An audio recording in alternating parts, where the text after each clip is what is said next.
Beep, beep, beep!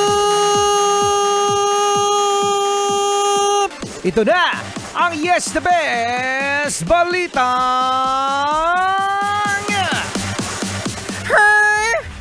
NBA Superstar Dwight Howard, miyembro na ng Kong's Unbelievable Basketball.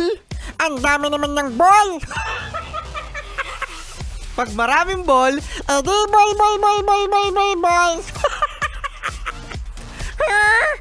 sa isang post na photo ng sikat na vlogger na si Kong TV ay kasama niya ang NBA superstar na si Dwight Howard. May hawak silang cheque na may halagang 75 pesos.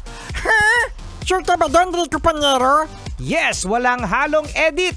75 pesos. Pero saan nga ba ang 75 pesos na cheque? Ewan ko sa'yo.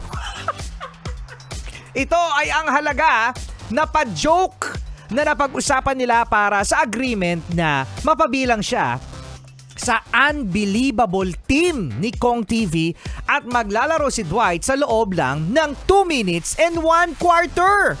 Ha? Maglalaro si Dwight? Yes, no? Naging katuwaan ito sa mga netizen kung saan napabilib sila sa pagiging game sa kalokohan ng 3-time NBA Defensive Player of the Year. Ha? Ganun lang yan, Dwight? Ikaw si Patol to. 75 pesos? Kung ako hindi ako papayag noon. Joke lang naman yun. Ikaw napaka-KJ mo, Martian. Na?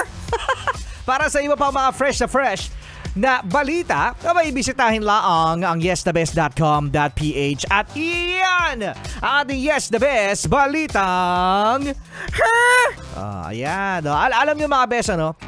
Ang mga Pinoy talaga sobrang fan ng basketball. Kasi, mga best, yan ang laging makikita natin sa mga kanto ng lugar. Oo. Alam mo, Rico Panyero, kung bakit? O bakit maraming basketball court? Kasi, ayan lagi ang project ng mga politiko. Ayan. Kung hindi waiting shed, edi basketball court. Ikaw napaka-toxic nito, napaka-nega. So, yun nga mga bes Kung masasabi nga natin kung ano nga ba ang pambansang laro natin ngayon mga bes, basketball. Dahil nga, lahat gustong maglaro ng basketball. Ano ba yan? Dribble, shoot, tapos ganun lang at isa pa. Oh, ano? Kapag natuto kang mag-basketball, Rico Panyero, matututo ka din na magsinungaling. Ba't ka naman matututo magsinungaling? Natuto ka lang naman mag-basketball. Paano kasi yung mga players dyan? Huling-huli na sa actor, sabi, foul! Oh, foul. Dinay pa. Tapos kunwari nadapa. May injury. Oh, naku, nakikita natin yan. Sabi niya, aray, ouch, hindi ako makalakad. Pagkatapos, after 3 minutes, nakikita mo tumatakbo na, naka 3 points pa. Wag mo nga kami lakuin. Kayong mga basketball player talaga kayo. Ito naman para si Dwight lang yung balita natin, ang dami mo na sinabi. Kasi. Tama na nga, kasama nyo pa rin ang yung DJ RP, DJ Rico Panyero. Beep. At nagsasakap sa art, ang favorite yung alien, yung cute Martian.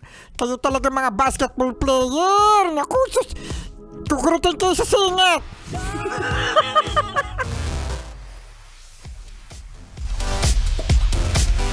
Ito na lang talaga si Kuya Joshua Anes.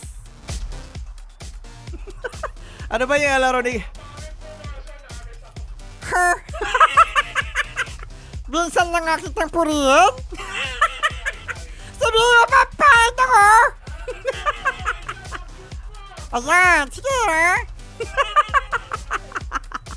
Bigla may bawi Ay naku, Kuya Joshua ka talaga. Ayan po yung Joshua.